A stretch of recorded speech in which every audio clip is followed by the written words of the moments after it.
Good morning દોસ્તો, હું રાજચંદ્રી વ્યાસ mind nursing એકેડેમીના આ ઓનલાઈન ડિજિટલ પ્લેટફોર્મ ઉપર આપનું હાર્દિક સ્વાગત કરું છું. સો સ્ટુડન્ટ, આજનો જે આપણો સબ્જેક્ટ છે એ છે fundamental of nursing. Fundamental of nursing એ એક એવો ઇમ્પોર્ટન્ટ સબ્જેક્ટ છે જેની અંદરથી ઘણા બધા ક્વેશ્ચન ઓલ કોમ્પિટિટિવ એક્ઝામમાં એમ્સની અંદર જોઈ લો તમે, કોઈ પણ ગવર્મેન્ટ એક્ઝામ હશે એમાં આપણે ફંડામેન્ટલ ઓફ નર્સિંગનો વેટેજ છે કેવો હશે, વધારે હશે. એના અમુક ઘણા એવા ટોપિક્સ જે છે એની અંદરથી વારંવાર જે છે એ ક્વેશ્ચન પૂછાતા હોય છે. એમાંના જે ટોપિક છે લાઈક આપણે જોઈએ તો પોઝિશન્સ છે, લાઈક આપણે જોઈએ તો કે CPR છે, એની અંદર આપણે ઘણા બધા ટોપિક્સને આપણે ડિસ્કશન કરવાનું છે. એમાંનું જે ટોપિક જે આજનો છે ઇમ્પોર્ટન્ટ ટોપિક કયો છે તો કે આપણો બ્લડ ટ્રાન્સફ્યુઝન. તો બ્લડ ટ્રાન્સફ્યુઝનની અંદરથી આપણને ઘણી વખત કે બ્લડના અંદરના ટેમ્પરેચર શું છે, એના કમ્પોનન્ટ શું છે, મીન્સ એનો સ્ટોરેજ ટાઈમ શું છે, એનો આપણે યુઝ કરવાનો શું કહેવાય ટ્રાન્સફ્યુઝ ટાઈમ શું છે, એ બધાના રિલેટેડ છે આપણને વારંવાર ક્વેશ્ચન જે છે પ્રીવિયસ એક્ઝામની અંદર પૂછાયેલા છે. તો આપણે આજનો ઇમ્પોર્ટન્ટ ટોપિક શું છે તો કે બ્લડ ટ્રાન્સફ્યુઝન. તો ચલો આપણે જોઈએ કે બ્લડ ટ્રાન્સફ્યુઝન છે શું છે. તો નોર્મલી આપણે વાત કરીએ તો આ શું છે, બ્લડ ટ્રાન્સફ્યુઝન.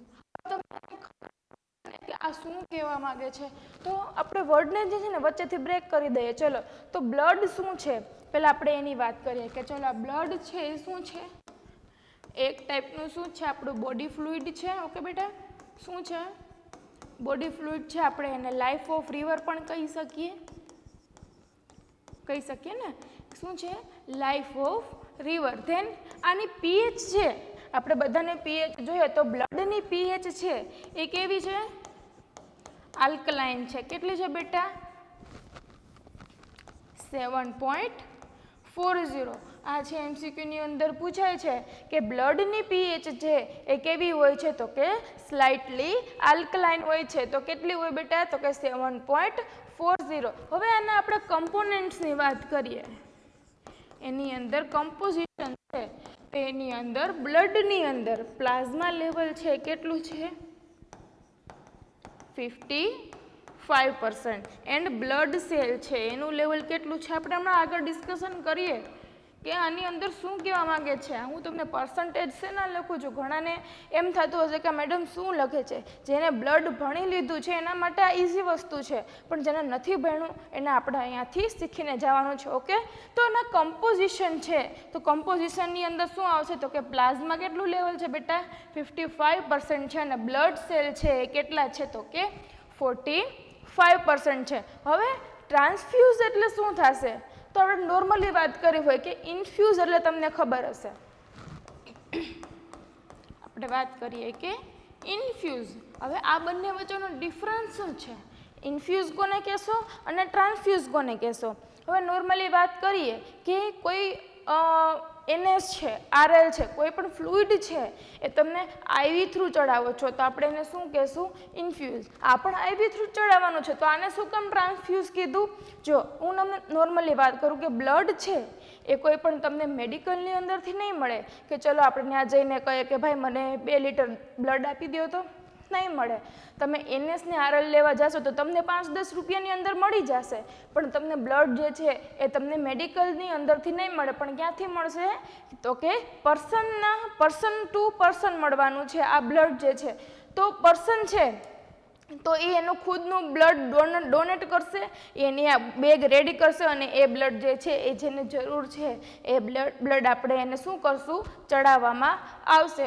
તો એને આપણે શું કહેશું, ટ્રાન્સફ્યુઝ કરશું. કે શું થયું આમાં, પર્સન ટુ પર્સન છે, પર્સન ટુ પર્સન શું ચડાવવામાં આવે છે તો કે બ્લડ ચડાવવામાં આવે છે, એને આપણે શું કહેશું, ટ્રાન્સફ્યુઝ કહેશું. હવે આપણે નોર્મલી વાત કરીએ બેટા કે કોઈ પર્સન છે એને કોઈ સર્જરી, પ્લાનિંગ સર્જરી છે કે એને શું કરાવવું છે તો કે TKR કરાવવું છે, અથવા તો કોઈ પ્લાસ્ટિક સર્જરી કરાવી છે, તો કેટરેક્ટ કરાવવું છે, તો એમાં ચાલે કે એની કોઈ ઇમરજન્સી નથી તો આપણે એવી સર્જરીને શું કહેશું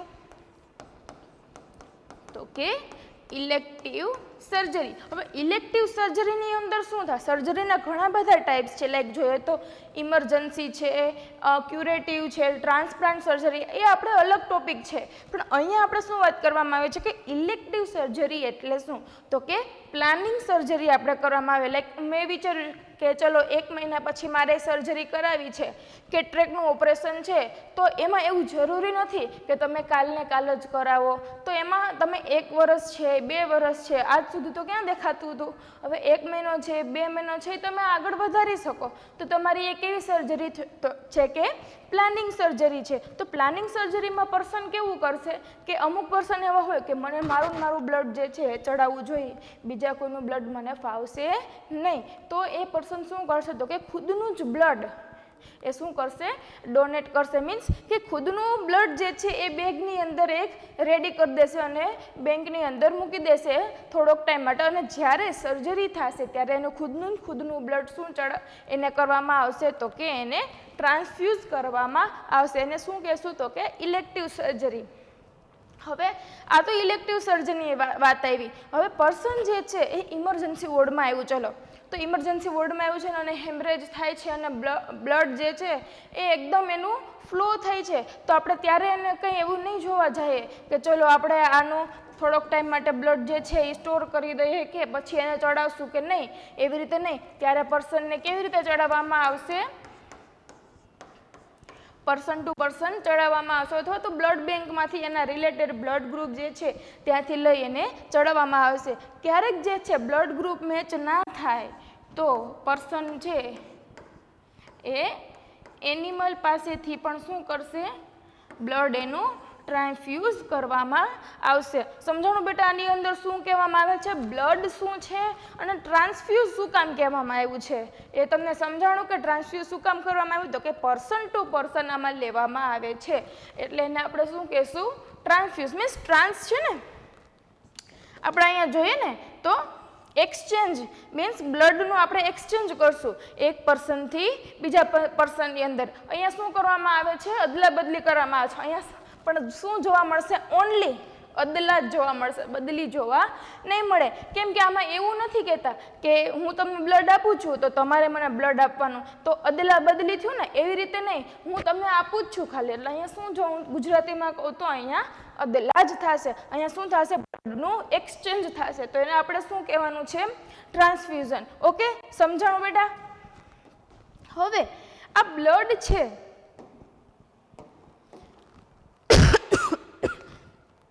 એ શું છે? આ બ્લડ છે એ એક શું છે?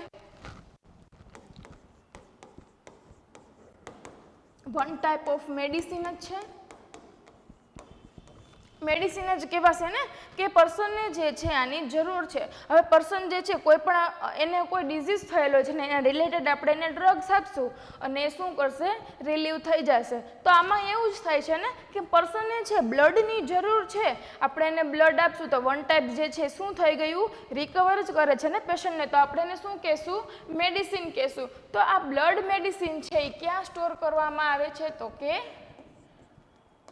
ટ્રાન્સફ્યુઝ મેડિસિન. ટ્રાન્સફ્યુઝ મેડિસિનનો જે ડિપાર્ટમેન્ટ હોય છે એની અંદર આપણે શું ઇન્ક્લુડ કરશું? તો કે બ્લડ મેડિસિન. આપણો જૂનો વર્ડ છે ને કે બ્લડ બેંક. તો બ્લડ બેંક શું છે? તો કે એ એક ટ્રાન્સફ્યુઝ મેડિસિનનો એક પાર્ટ છે. શું છે બેટા? ટ્રાન્સફ્યુઝ મેડિસિનનો પાર્ટ શું છે? તો કે બ્લડ બેંક. એ જૂનું થઈ ગયું છે. અત્યારે ન્યૂ અપડેટમાં શું આવે છે? તો કે તમને બ્લડ છે એ કયા ડિપાર્ટમેન્ટમાં એવી મેડિસિન કહેશું? તો કે એને ટ્રાન્સફ્યુઝ મેડિસિન કહેશું. અને બ્લડ બેંક છે તો એનો પણ પાર્ટ છે ટ્રાન્સફ્યુઝનો. સમજાણું? અહીંયા શું કહેવામાં આવે છે? હવે બ્લડ ટ્રાન્સફ્યુઝ છે એ કોના આધાર પર હાલે છે? તો કે ફૂડ એન્ડ ડ્રગ એડમિનિસ્ટ્રેશને આ બ્લડ ટ્રાન્સફ્યુઝ જે છે ડિસ્કવર કરેલું છે. આ ક્વેશ્ચન આવેલો છે કે FDA છે બ્લડ ટ્રાન્સફ્યુઝન છે એ કોના દ્વારા ચાલે છે? તો એ FDA જે છે એ શું કરે છે? મેન્ટેન કરે છે. આ શું હતું આપણું સ્ટાર્ટિંગનું જે છે ઇન્ટ્રોડક્શન હતું કે શું કહેવામાં આવે છે કે બ્લડ શું છે, એનું ટ્રાન્સફ્યુઝન શું છે.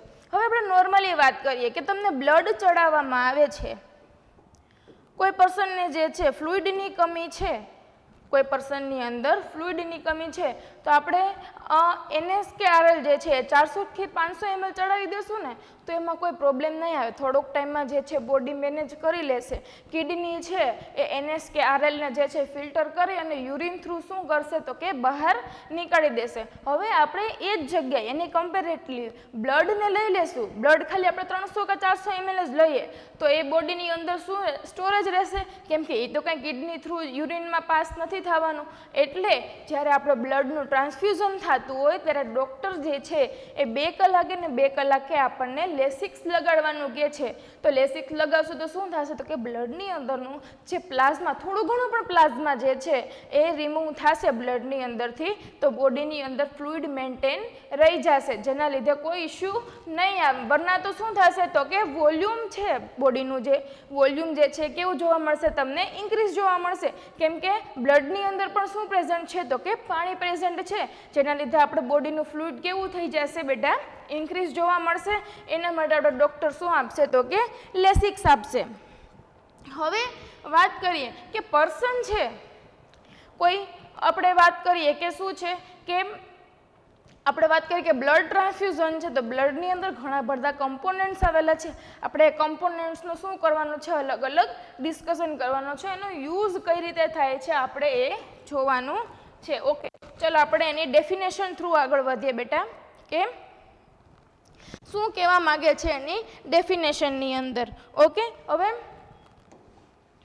જો શું છે ડેફિનેશનમાં તો કે administration of the blood or its components.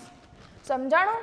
કાં તો વોલ બ્લડ અથવા તો એના કમ્પોનન્ટ્સ. કમ્પોનન્ટ્સ એટલે શું થયું બેટા, જો આ બ્લડની અંદર શું પ્રેઝન્ટ હોય. હવે આ તમે શું લીધેલું છે, સેમ્પલ લીધેલું છે, એને થોડોક ટાઈમ માટે રાખી દેશો અથવા તો એને સેન્ટ્રીફ્યુગેશન એવું મશીન આવે છે એની અંદર સેન્ટ્રીફ્યુઝ કરશો તો શું થશે તો એના જે આરબીસી છે એ શું થઈ જશે તો કે એ નીચેની તરફ આવી જશે અને પ્લાઝમા જે છે એ શું થઈ જશે ઉપરની તરફ જતું રહેશે. આવી રીતે તમને જે છે બ્લડના કમ્પોનન્ટ જોવા મળશે. અહીંયા શું પ્રેઝન્ટ છે તો કે આરબીસી, અહીંયા ડબલ્યુબીસી એન્ડ પ્લેટલેટ, એન્ડ અહીંયા શું પ્રેઝન્ટ છે બેટા, પ્લાઝમા. ઓકે, આ સમજાણું અહીંયા લખેલું છે આની અંદર. તો હવે વાત કરીએ કે રેડ બ્લડ સેલ છે એ આપણે ક્યારે યુઝ કરશું તો કે હવે એનેમિયા વાળો પેશન્ટ છે તો એની અંદર શું ઘટતું હોય, આરબીસી જ ઘટતા હોય. તો આરબીસી જ ઘટે છે, જે પર્સનને ખાલી આરબીસીની જ જરૂર છે તો આપણે એને શું કામ વોલ બ્લડ આપવું, શું કામ એને પ્લાઝમા આપવું, શું કામ એને વ્હાઇટ બ્લડ સેલ આપવું, પ્લેટલેટ, આટલું છે આપણે કટ કરી નાખવાનું. આપણે એને આરબીસીની જ જરૂર છે તો એ આપણે એને શું આપશું, ઓનલી આરબીસી જ આપશું. ઇફ પર્સન જે છે એને શું જરૂરી છે તો કે પ્રોટીનની કમી છે તો એને ખાલી પ્લાઝમાની જ જરૂર છે તો આપણે આરબીસી શું કામ આપવું, આરબીસી તો એની બોડીની અંદર નોર્મલ જ છે તો આપણે આરબીસી આપવાની જરૂર નથી તો આપણે એને શું ચડાવશું, ઓનલી પ્લાઝમા ચડાવશું. હવે અમે કમ્પોનન્ટ્સની વાત કરું તો પ્લાઝમાની અંદર શું પ્રેઝન્ટ હોય બેટા તો કે પ્રોટીન. મોસ્ટલી જે છે શું પ્રેઝન્ટ હોય તો કે પ્રોટીન. તો પ્રોટીનની અંદર પણ મેઇનલી કયા, હું અહીંયા લખું છું, પ્રોટીનની અંદર જે છે મેઇનલી કયા પ્રેઝન્ટ હશે તો કે આલ્બ્યુમિન અને ગ્લોબ્યુલિન. આ પ્રોટીન શું હશે ત્યાં પ્રેઝન્ટ હશે. અથવા તો આ આલ્બ્યુમિન છે, આલ્બ્યુમિન એનું લેવલ કેટલું હશે તો કે 4.7 અને ગ્લોબ્યુલિનનું 2.40. મોટા મોટા વાત કરીએ તો હવે આલ્બ્યુમિનનું વર્ક શું છે આપણા બોડીની અંદર તો આલ્બ્યુમિન છે એ આપણું ઓન્કોટિક પ્રેશર મેન્ટેન કરવાનું કામ કરે છે, જ્યારે ગ્લોબ્યુલિન છે એ શું છે તો કે આપણું ઇમ્યુનિટીને મેન્ટેન કરવાનું. ઇમ્યુનિટીમાં તમને ખબર હશે કે આઈજીજી, આઈજીએ, આઈજીએમ, આઈજીડી, આઈજીઈ. ગામડે આપણે નોર્મલી વાત કરતા હોય તો ગ્લોબ્યુલિનનું વર્ક શું છે તો કે ઇમ્યુનિટીને, અને આલ્બ્યુમિન જે છે ઓન્કોટિક પ્રેશર શું કરશે, મેન્ટેન કરશે. આની અંદર ઘણા બધા ક્લોટિંગ ફેક્ટર પણ પ્રેઝન્ટ હશે એન્ડ અધર ઇલેક્ટ્રોલાઇટ્સ પણ શું હશે, પ્રેઝન્ટ હશે. ક્લોટિંગ ફેક્ટર તમને ખબર છે ને 1 થી 13 ક્લોટિંગ ફેક્ટર. ઓકે, હવે આ આલ્બ્યુમિન ને ગ્લોબ્યુલિનનો રેશિયો કેટલો છે તમે જોઈ શકો છો તો કે 2:1 નો. આ ક્વેશ્ચન પૂછાયેલો છે કે નોર્મલ હેલ્ધી પર્સનની અંદર આલ્બ્યુમિન એન્ડ ગ્લોબ્યુલિન છે એનો રેશિયો કેટલો હોય બેટા તો કે 2.1. ઓકે, સમજાણું? આ શું હતા એના પ્રોટીન. તો પ્લાઝમાની અંદર એક ફ્લુઇડ તો પ્રેઝન્ટ હોય જ છે. તેનું શું પ્રેઝન્ટ હોય પ્લાઝમાની અંદર? પ્રોટીન પ્રેઝન્ટ હોય. એને આપણે શું કહેશું? આલ્બ્યુમિન અને ગ્લોબ્યુલિન. ધેન અધર શું પ્રેઝન્ટ હોય તો કે ક્લોટિંગ ફેક્ટર પ્રેઝન્ટ હોય, ઇલેક્ટ્રોલાઇટ્સ પ્રેઝન્ટ હોય. ઓકે, એ શું પ્રેઝન્ટ હોય તો કે પ્લાઝમાની અંદર. ધેન આ તમને વ્હાઇટ કલરનું દેખાય છે એ શું છે તો કે વ્હાઇટ બ્લડ સેલ અને પ્લેટલેટ્સ. તો કે એ કેટલા પર્સન્ટેજ હશે તો કે ઓનલી 1%. હવે હું તમને વાત કરું, મેં તમને આગળ વાત કરી હતી ને કે બ્લડની અંદર 55% છે એ શું પ્રેઝન્ટ હશે? પ્લાઝમા પ્રેઝન્ટ હશે. અને 45 જે છે એ કેટલું શું પ્રેઝન્ટ હશે તો કે બ્લડ સેલ પ્રેઝન્ટ હશે. તો બ્લડ સેલમાં બે પાર્ટ પડે છે ને, વ્હાઇટ બ્લડ સેલ અને પ્લેટલેટ. એ પણ આપણે બ્લડ સેલની અંદર જ ઇન્ક્લુડ કરશું. તો એની અંદર પણ તો 44% છે તમને આરબીસી જોવા મળશે અને 1% ડબલ્યુબીસી અને પ્લેટલેટ બંને ભેગા થઈને શું જોવા મળશે તો કે 1% શું જોવા મળશે આપણને બ્લડની અંદર જોવા મળશે. હવે ડબલ્યુબીસીનું વર્ક તો તમને બધાને ખબર જ છે કે શું છે. ડબલ્યુબીસીનું વર્ક શું છે તો કે ઇન્ફેક્શન અગેન્સ્ટ વર્ક કરવાનું કામ શું છે તો કે ડબલ્યુબીસીનું વર્ક છે. અને પ્લેટલેટનું શું કામ છે બેટા તો કે બ્લડને ક્લોટ કરવાનું કામ કોનું છે તો કે પ્લેટલેટનું કામ છે. ઓકે, હવે આરબીસી તો તમને ખબર જ છે આપણા બ્લડની અંદર શું વર્ક છે. આરબીસીનું મેઇન વર્ક શું છે તો કે એ એચબીને કેરી કરે છે. તો એચબીનું પણ વર્ક શું છે તો કે ઓક્સિજનને કેરી કરશે અને બધાના બ્લડ સેલ સુધી શું કરવાનું પહોંચાડવાનું કામ કોનું છે તો કે આરબીસી. ઓકે, આ સમજાણું? આ શું છે એના કમ્પોનેન્ટ. તો અહીંયા શું વાત કરવામાં આવે છે કે બ્લડ મીન્સ આ વોલ બ્લડ, આ શું છે વોલ બ્લડ છે, અથવા તો એના કમ્પોનેન્ટ્સને one person to another person આપણે શું કરશું ટ્રાન્સફ્યુઝ કરશું. એને આપણે શું કહેશું બ્લડ ટ્રાન્સફ્યુઝન કહેશું. સમજાણું શું કહેવામાં આવે છે કે બ્લડને વોલ બ્લડને અથવા તો એના કમ્પોનેન્ટ્સને one person to another person આપણે ટ્રાન્સફ્યુઝ કરશું. એને આપણે શું કહેશું બ્લડ ટ્રાન્સફ્યુઝન. સમજાણું? અહીંયા શું કહેવામાં આવે છે કે હવે તમને વાત કરી લ્યો કે એનેમિયા વાળું પેશન્ટ છે તો આપણે એને આરબીસી આપશું. હવે એનેમિયા છે તો એવું જરૂરી નથી કે 45% જ રહે. એનેમિયા વાળું પેશન્ટ છે તો એની અંદર શું હશે તો એચબી લો હશે. તો અહીંયા પણ કેટલું ઓછું થઈ જશે એના પર્સન્ટેજ. હવે એના પર્સન્ટેજને આપણે શું કહેશું આરબીસીના પર્સન્ટેજને આપણે શું કહેશું તો કે હિમોક્રેટ એચસીટી વેલ્યુ કહેશું. આપણે પર્સન્ટેજ બતાવીએ છીએ આરબીસીના કે આટલી એની જગ્યા નહીં પણ આના પર્સન્ટેજ આરબીસીના પર્સન્ટેજને આપણે કઈ રીતે બતાવશું તો કે એચસીટી હિમોક્રેટ વેલ્યુથી આપણે એને બતાવશું. હવે એનું ફોર્મ્યુલા શું છે તો કે એચબી ઇન્ટુ 3. તો નોર્મલી વાત કરીએ તો મેલનું જે છે કેટલું હોય બેટા તો કે 14 થી 16 છે. એનું શું હોય તો કે બ્લડ લેવલ હોય તો 14 ઇન્ટુ 3 કરીએ તો અહીંયા 42% આવશે અને ફિમેલનું 12 to 14 હોય તો આ શું છે એની એચસીટી વેલ્યુ છે કે કેટલા પર્સન્ટેજ છે એ આરબીસી પ્રેઝન્ટ છે. હવે એનેમિયા વાળું પેશન્ટ છે તો એનેમિયાની અંદર તમને આ લેવલ 45 જ જોવા મળશે નહીં જોવા મળે. કેવું જોવા મળશે લેસ જોવા મળશે. હવે કોઈ પર્સનને જે છે વધારે પાણી પી લીધું છે તો એમાં પ્લાઝમા લેવલ વધારે જોવા મળશે કેમ કે વોલ્યુમ કેવું થઈ ગયેલું છે વધી ગયું છે તો એની અંદર પ્લાઝમા લેવલ વધારે જોવા મળશે. હવે કોઈ પર્સનને જે છે વોમિટિંગ થાય છે વધારે તો એની અંદર પ્લાઝમા લેવલ કેવું જોવા મળે ડિક્રીઝ. એટલે આ જેવી રીતે આપણું બોડી વર્ક કરે છે એવી રીતે આનું વધઘટ શું જોવા મળે છે. આનું કોઈ ફિક્સ નથી. નોર્મલ પર્સન છે હેલ્ધી પર્સન તો શું છે ફિક્સ છે. મેં તમને કીધું આવી રીતે કે એનેમિયા છે વોમિટિંગ કરે છે વધારે પાણી પીવે છે તો એની અંદર શું જોવા મળશે ચેન્જીસ જોવા મળશે. આવી રીતે બ્લડ જે છે એ એક બ્લડ બેગ છે એ કેટલા માણસની કે 3 થી 4 માણસની જિંદગી બચાવી શકે છે. હવે વાત કરી લે કે હોલ બ્લડ છે તો કોઈ પર્સનને આરબીસીની જરૂર છે, એનિમિયાવાળા પેશન્ટને, તો આપણે એને આરબીસી આપી દેશું.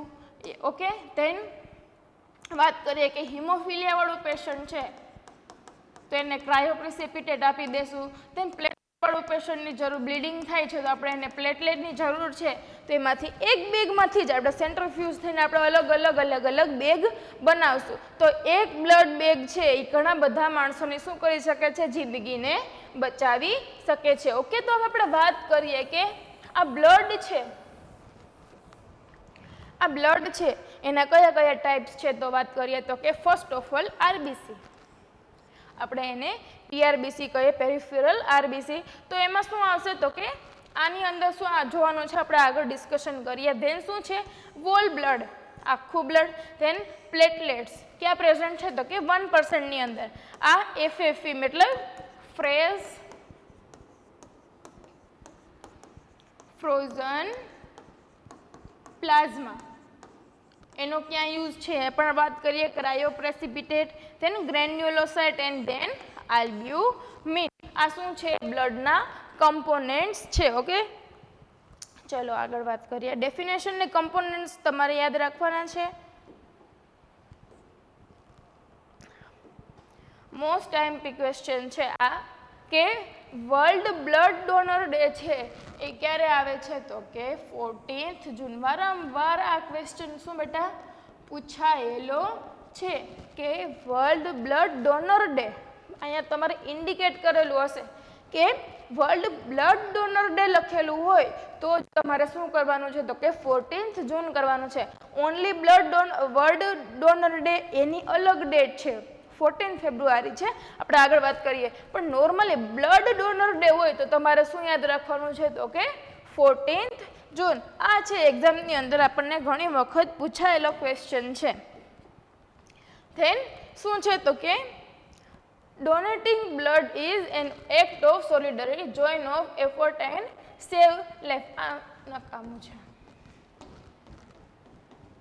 ઓકે, આની કંઈ જરૂર નથી, આવું કંઈ પૂછાય નહીં. ધેન શું છે, national voluntary blood donation day ક્યારે આવશે તો કે 1 October. National voluntary blood, national means only આપણું ઇન્ડિયા, નેશનલી વાત કરી છે, આખા વર્લ્ડની વાત નથી કરેલી. તો અહીંયા શું છે, વોલન્ટરી બ્લડ ડોનેશન ડે ક્યારે આવશે તો કે ક્યારે આવશે 1 ઓક્ટોબર. અને વર્લ્ડ વાઇડ કહે ત્યારે તમારે શું કહેવાનું છે તો કે 14 જૂન. બાકી અહીંયા બાપુનો જન્મ થયો એ પહેલાના બાપુ શું આવ્યા હતા, બ્લડ ડોનેટ કરીને આવ્યા હતા. યાદ રાખવાનું, 2 ઓક્ટોબરે શું છે, બાપુનો બર્થડે છે, અને 1 ઓક્ટોબરે શું છે તો કે national voluntary blood donation day. તેન મેં તમને વાત કરી ને કે ઓનલી ડોનર ડે પૂછે. આ ડોનર ડેમાં શું આવશે તો કે સોરી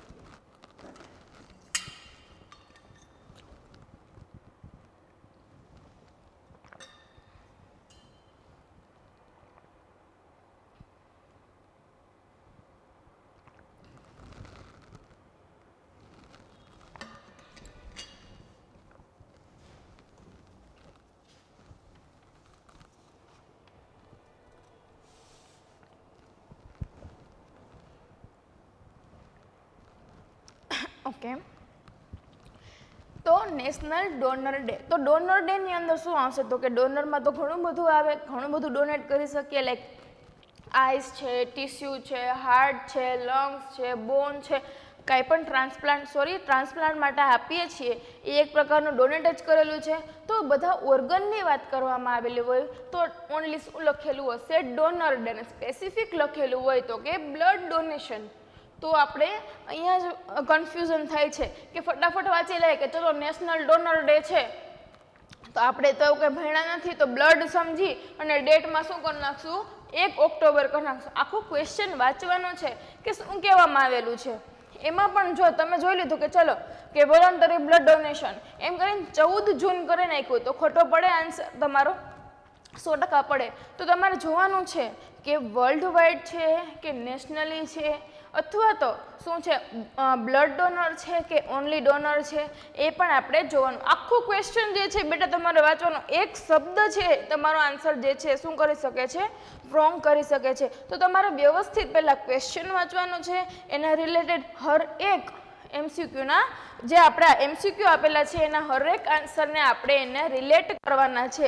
પછી એનો પ્રાયોરિટી શું છે એ પ્રમાણે એનો આન્સર આપવાનો છે. ઓકે, આ સમજાણું? આ તમારે ડેટ બધી યાદ રાખવાની, આ તો ભૂલાય જ નહીં કોઈ દિવસ. 14 ફેબ્રુઆરી શું આવે છે તો કે વેલેન્ટાઇન ડે, તમારો બધાનો ફેવરિટ ડે. તો તમે યાદ કરી શકો કે આજે શું આપણે વેલેન્ટાઇન ડે યાદ નથી રાખવાનો, પણ શું યાદ રાખવાનું છે તો કે આજે કયો ડે છે તો કે નેશનલ ડોનર ડે. આમાં અમુક તો એમ કહેશે કે અમે તો બ્લેક ડે વાળા છીએ મેડમ.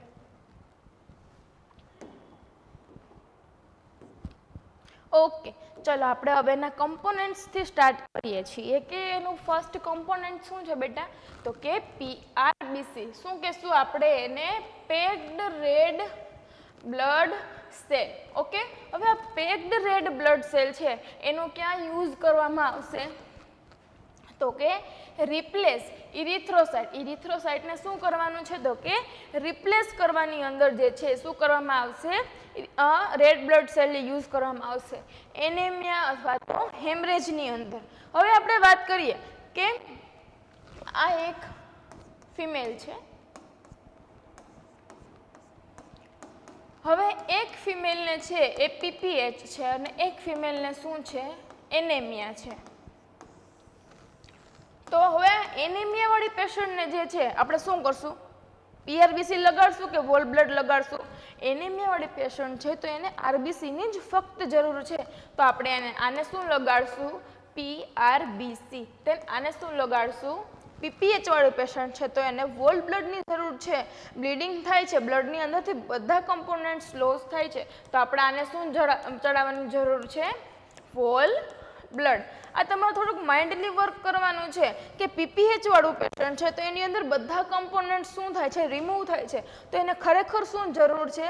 વોલ બ્લડની જરૂર. એવું જરૂરી નથી કે તમે વોલ બ્લડ જે છે તો આને PRBC ન ચડાવી શકો. ઇફ વોલ બ્લડ જે છે પ્રેઝન્ટ ના હોય તો તમે PRBC ચડાવી શકો. આપણે જોઈએ ને કે નહીં મામો કરતા કાણો મામો શું ખોટો? તો એ જ રીતે જોઈએ. અહીંયા જ મેં વાત કરી કે ફર્સ્ટ ઓફલી પ્રાયોરિટી આપણે ક્યારે આપશું તો કે રિપ્લેસ ઇરિથ્રોસાઇટને. એનેમિયા છે તો HB વધારવા માટે આપશું. હવે હેમરેજ વાળો પેશન્ટ છે એને તો ખરેખર શેની જરૂર છે? વોલ બ્લડની જરૂર છે. હેમરેજમાં તો એવું નહીં થાય કે ચલો ખાલી RBC જ નીકળશે, એવું તો નહીં થાય ને બેટા. તો અહીંયા શું છે? હેમરેજની અંદર પણ તમે પેક્ડ RBC ચડાવી શકો. જ્યારે વોલ બ્લડ જે છે એ પ્રેઝન્ટ નથી તમારી પાસે ને PRBC છે તો તમે ચડાવી શકો. એટલે મેં તમને પ્રાયોરિટી વાઇઝ લખેલું છે કે ફર્સ્ટ ઓફલી ક્યારે ચડાવવાનું તો કે ઇરિથ્રો એનેમિયા છે અથવા તો હેમરેજ છે, એવી રીતે તમને બતાવેલું છે. ઓકે, દેન હવે આપણે એનું વોલ્યુમની વાત કરીએ તો એનું વોલ્યુમ જે છે એ કેટલું હશે તો કે 250 થી 280 ml જે છે શું હશે? એનું વોલ્યુમ હશે. કે કેટલા વોલ્યુમ જે છે એ packed cell volume packed cell RBC જે છે કઈ રીતે આવે છે તો કે 250 થી 280 ml. હવે એનો સ્ટોરેજ ટાઈમ છે, ને બેટા બહુ મોસ્ટ ઇમ્પોર્ટન્ટ છે કે એને સ્ટોરેજ કેટલા ટાઈમ સુધી આપણે કરી શકશું. એને બે રીતે આપણે કરી શકીએ. એક તો 35 ડેઝ સુધી પણ કરી શકીએ અથવા તો 5 વીક કહી શકું હું, અથવા તો 42 ડેઝ, યા તો કેટલા વીક થયા? 6 વીક કહી શકું હું. હવે નોર્મલી વાત કરીએ કે બ્લડ જે છે એ બ્લડ બેગની અંદર લેવામાં આવે છે તો બ્લડ બેગમાં ખાલી કોરી તો બેગ નહીં હોય, એની અંદર પણ કંઈક ફ્લુઇડ હશે ને કે જે બ્લડને ક્લોટ થવા ના દે.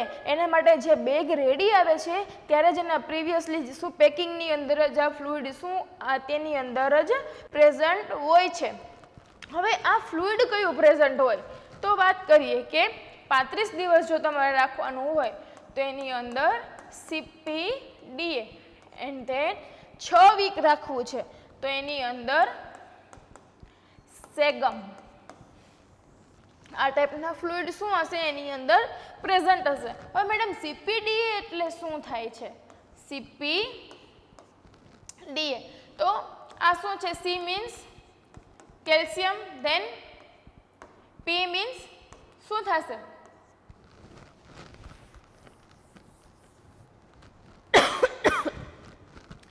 C મીન્સ શું થશે? તો કે કેલ્શિયમ થશે. ધેન P મીન્સ શું થશે અહીંયા? ઓકે, સોરી સ્ટુડન્ટ,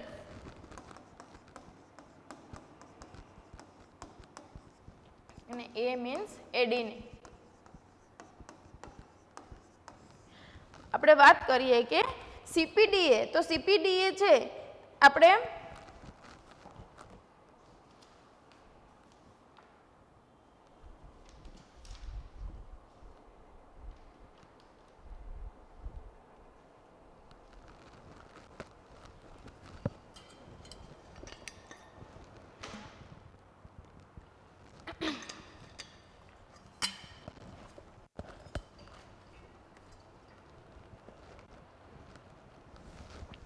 સ્ટુડન્ટ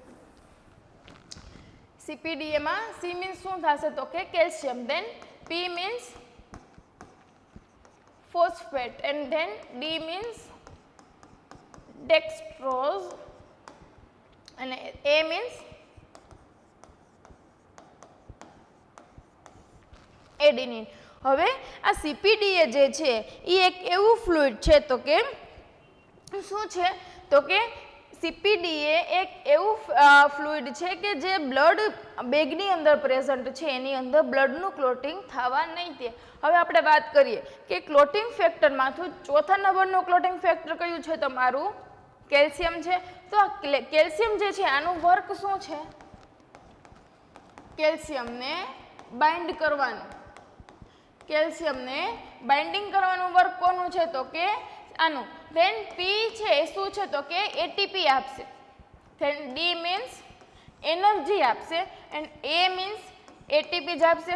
હવે આ બધું આપશે કોને? તો કે RBC ને જ આપશે. RBC ને જરૂર છે ને બ્લડની અંદર, તો કે સોરી IMS કેલ્શિયમ લખ્યું છે, સિટ્રેટ, સોરી સિટ્રેટ આવશે. તો કેલ્શિયમ જે છે એ શું આવશે? તો કે C મીન્સ શું આવશે? Citrate, P means phosphate, D means dextrose, અને A મીન્સ એડિનિન. હવે આ સિટ્રેટનું વર્ક શું છે? તો કે બ્લડ બેગની અંદર આવે છે, તો બેગની અંદર જે કેલ્શિયમ જે છે શું કરી લેશે? બાઇન્ડ કરી લેશે. હવે વાત કરીએ કે નોર્મલી આપણે તમે આવી રીતે જોયું હશે ને, છેલ્લે આપણે ફિબ્રિન બને છે, ક્લોટિંગ બને, લાસ્ટમાં ફિબ્રિન બને. હવે 13 ક્લોટિંગ ફેક્ટર પ્રેઝન્ટ હશે તો જ શું જોવા મળશે? આપણને ત્યાં ક્લોટિંગ જોવા મળશે. એમાંનું એક પણ અહીંયાથી કટ થઈ જશે તો આપણને લાસ્ટમાં જે છે ફિબ્રિન જોવા નહીં મળે. તો આપણે અહીંયા એવી જ રીતે જોઈ લઈએ, કેલ્શિયમ જે છે એક પ્રકારનું શું છે? તો કે ક્લોટિંગ ફેક્ટર જ છે. તો ક્લોટિંગ ફેક્ટર જે છે એ બાઇન્ડ કરી લેશે તો ત્યાં શું બ્લડ ક્લોટિંગ જોવા મળશે? નહીં જોવા મળે. ઓકે, તો સિટ્રેટનું વર્ક શું છે? તો કે કેલ્શિયમને બાઇન્ડ કરવામાં આવશે. જેના લીધે ક્યારેક આપણે જોઈ શકીએ કે પર્સનની અંદર જે છે હાઇપોકેલ્શિયમિયા પણ જોવા મળે છે. જ્યારે બ્લડનું ટ્રાન્સફ્યુઝન થાય છે ત્યારે અમુક માત્રામાં છે સાઇટ્રેટ એની અંદર પ્રેઝન્ટ હોય છે, જેના લીધે બ્લડનું ટ્રાન્સફ્યુઝન થાય છે. તો બોડીની અંદર મતલબ થોડાક પ્રમાણમાં જે છે કેલ્શિયમ કેવું જોવા મળે છે? ઓછું જોવા મળે છે. એની કોમ્પ્લિકેશનમાં શું જોવા મળે? હાઇપોકેલ્શિયમિયા જોવા મળે. ધેન ફોસ્ફેટનું વર્ક શું છે? તો કે ATP આપવાનું. ધેન એડિનિનનું વર્ક શું છે? ATP આપવાનું. તમે ચેન જોઈ છે ને ATPની, આ ટાઈપની ચેન આવશે. એમાં શું આવશે? તો કે એડિનિન, ગ્વાનિન, થાયમિન, એ બધું અલગ છે. તો એડિનિન જે એમાંનું જે એડિનિન છે એ શું કરવાનું વર્ક કરશે? તો કે ATP. ધેન ડેક્સ્ટ્રોઝ મીન્સ શુગર આપવાનું કામ કોણ કરશે? એનર્જી આપવાનું કામ કોણ કરશે? તો કે ડેક્સ્ટ્રોઝ. હવે આ બધું કોને જરૂર છે? તો કે RBC ને જરૂર છે. એને જીવવું છે ને અંદર RBC જે છે એ 6 વીક સુધી રહેશે, તો એને કંઈક ખાવા માટે પણ જોશે જ ને. તો એ શું યુઝ કરશે? તો કે ફોસ્ફેટ, ડેક્સ્ટ્રોઝ અને એડિનિનનો શું કરશે? એ યુઝ કરશે. તો હવે નોર્મલી વાત કરીએ કે આ બધી CPDA બધી ફ્લુઇડની અંદર પ્રેઝન્ટ છે. તો 5 વીક સુધી જે છે બ્લડ શું થશે તમે યુઝ કરી શકશો. અથવા તો આપણે વાત કરીએ કે આરબીસી છે એની લાઈફ સ્પાન કેટલી હોય 120 ડે છે. તો જેટલું આપણે પહેલા દિવસે જ્યારે બ્લડ લીધું હશે તો જ્યારે આરબીસી જે છે એનો 120 દિવસ કમ્પ્લીટ થતા હશે એ તો ડેમેજ થવાના જ છે. એટલે જેટલું તમે મોડું લગાવશો એટલે તમને વધારે આરબીસી ડિસ્ટ્રોય થયેલા એમાં દેખાશે. જેટલું લેટ લગાવશો એટલે એમાં વધારે આરબીસી ડિસ્ટ્રોય થયેલા દેખાશે. ઓકે, ધેન શું છે તો કે બીજું, જો સેગમ જે છે એ પ્રેઝન્ટ હશે તો સેગમની અંદર શું આવશે? સેગમની અંદર શું આવશે તો કે સલાઇન. ધેન એ મીન્સ એડેનિન, ધેન જી મીન્સ અને એમ મીન્સ મેનિટોર. હવે આ ફ્લુઇડ પ્રેઝન્ટ હશે તો તમે કેટલા વીક રાખી શકશો તો કે 6 વીક જે છે તમે એને શું કરી શકો? સ્ટોર કરી શકો. અને 6 વીક પછી તમારે એ યુઝ નથી આવ્યું તો એને ડિસ્ટ્રોય નથી કરવાનું, ફેંકી નથી દેવાનું, પણ શું કરવાનું છે? બ્લડ બેંકની અંદર પાછું શું કરી દેવાનું છે? રિટર્ન કરી દેવાનું છે. હવે તમે જોયું ને એમ કે આરબીસી છે એ તો પોતાનું ખુદનું વર્ક કરવાનું જ છે કે એ કદાચ બોડીની અંદર હશે કે બેગની અંદર હશે. જો બોડીની અંદર હશે તો એના 120 દિવસ જે છે જે આરબીસીના 120 દિવસની સાયકલ ખતમ થઈ ગઈ છે એ ડિસ્ટ્રોય થઈ જશે અને કિડની એને ફિલ્ટર કરીને આપણા બોડીની બહાર કાઢી દેશે. પણ બેગમાં તો ક્યાં બહાર જશે? કોણ એનું ફિલ્ટર કરશે? એવું નહીં થાય. તો અહીંયા શું આપણને આપેલા છે આ બધા કમ્પોનન્ટ્સ જે છે એને મેન્ટેન કરશે. જો આપણે જેટલું લેટ લગાડશું એમ વધારે ને વધારે આરબીસી તૂટશે. કેમ કે આજે એક આરબીસીનો 120 દિવસ પતી ગયો, કાલે બીજા 2 આરબીસીનો, એવી રીતે ધીમે ધીમે શું થાય એની અંદર આરબીસીનું ડિસ્ટ્રક્શન જોવા મળે. હવે નોર્મલી વાત કરીએ કે આરબીસી છે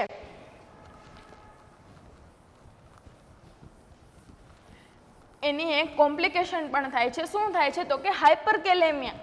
તો મેડમ એવી રીતે હાઇપરકેલેમિયા કેવી રીતે થાય? હાઇપોકેલ્સિમિયા થાય, હાઇપરકેલેમિયા થાય ને શું છે? તો આરબીસી છે એ પણ વન ટાઈપ ઓફ સેલ જ છે. તો સેલની અંદર આ ક્વેશ્ચન પૂછાયેલો છે તો સેલની અંદર મોસ્ટ કોમનલી શું પ્રેઝન્ટ હોય? પોટેશિયમ જ પ્રેઝન્ટ હોય.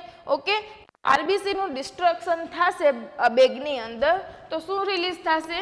પોટેશિયમ રિલીઝ થશે. તો એની સાઈડ ઇફેક્ટમાં આપણને બ્લડ ચડાવવામાં આવે તો પર્સનને શું જોવા મળશે? હાઇપરકેલેમિયા જોવા મળશે. ઓકે, આ તમને કન્ફ્યુઝ કરી શકે પેશન્ટની અંદર. તમને ક્વેશ્ચન પણ એમ પૂછી શકે કે તમને પીઆરબીસી ચડાવેલું છે અથવા તો વોલ બ્લડ ચડાવેલું છે તો તમને કઈ કોમ્પ્લિકેશન થઈ શકશે? એમાં 4 તમને ઓપ્શન આપેલા હશે કે હાઇપરકેલ્સિમિયા, હાઇપોકેલેમિયા, પછી હાઇપોકેલ્સિમિયા, હાઇપરકેલેમિયા, બોથ યા નન. તો તમારો આન્સર શું આવશે બેટા? 2. શું આવશે તો કે હાઇપોકેલ્સિમિયા જોવા મળશે અને હાઇપરકેલેમિયા જોવા મળશે. ડિફરન્સ તમને ખબર પડી ગઈ કે આમાં શું કહેવામાં આવે છે? ઓકે,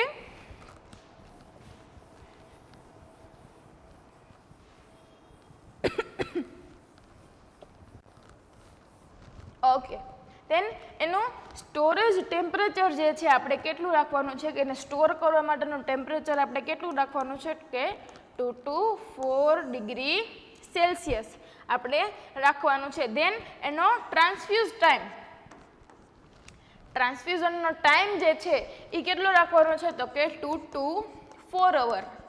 એમાં પણ મેક્સિમમ કેટલો હોવો જોઈએ તો કે 4 અવરની અંદર છે તમારું આ પીઆરબીસી જે છે એ શું થઈ જવું જોઈએ તો કે ટ્રાન્સફ્યુઝ થઈ જવું જોઈએ. જો આ ના ચડે 4 કલાકની અંદર ના ચડે, કેમ કે પેશન્ટ જે છે ક્યારેક એનો હાથ જે છે એ મૂડી દે અથવા તો કોઈ પણ રીઝન્સથી, એવું જરૂરી તો નથી કે 4 કલાક તમારું પેક સેલ ચડે છે તો ત્યાં સુધી એક નર્સિંગ જે છે જોઈ જ રાખશે કે ટીપું પડે છે. નહીં, એવું જરૂરી નથી. તો તમારે 4 કલાકની અંદર જે છે પેક્ડ સેલ વોલ્યુમ જે છે ખતમ ના થાય તો પીએનઆર શું આવશે? પ્રાઇમરી નર્સિંગ રોલ શું આવશે તો કે આ જે છે પેક્ડ સેલ વોલ્યુમ જે છે બ્લડને જે છે શું કરશું આપણે? બ્લડ બેંકમાં રિટર્ન કરશું. આપણે એને ફેંકી નથી દેવાનું. જેટલું વધ્યું છે એ બ્લડને છે આપણે શું કરશું, એને બ્લડ બેંકની અંદર રિટર્ન કરી દેશું. આ તમારે એવું નથી કે આ પૂરતું જ, તમારે રિયલ લાઈફમાં પણ આવું જ કરવાનું છે. જો તમે સારી એવી હોસ્પિટલની અંદર વર્ક કરતા હશો તો અને આવી રીતે ભણેલા હશો તો તમને ખબર પડશે કે 4 કલાક થઈ ગયેલા છે. આપણે પહેલાં ટાઈમિંગ જે છે એ લખવાનું આવશે, પછી આપણને ખબર પડશે કે 4 કલાક થઈ ગયેલા છે, તો હવે બ્લડ વધેલું છે તો એ બ્લડને જે છે એ આપણે શું કરવાનું છે, રિટર્ન કરવાનું છે. તો આ જે છે આપણે રિયલ લાઈફમાં પણ આ પ્રોટોકોલ યુઝ કરવાનો છે. તો હવે ઇવેલ્યુએશન શું કરશું, તો કે ઇવેલ્યુએશનમાં શું કરશું, તો કે આપણે 1 CBC જે છે આપણે લેશું 1 અવર પછી.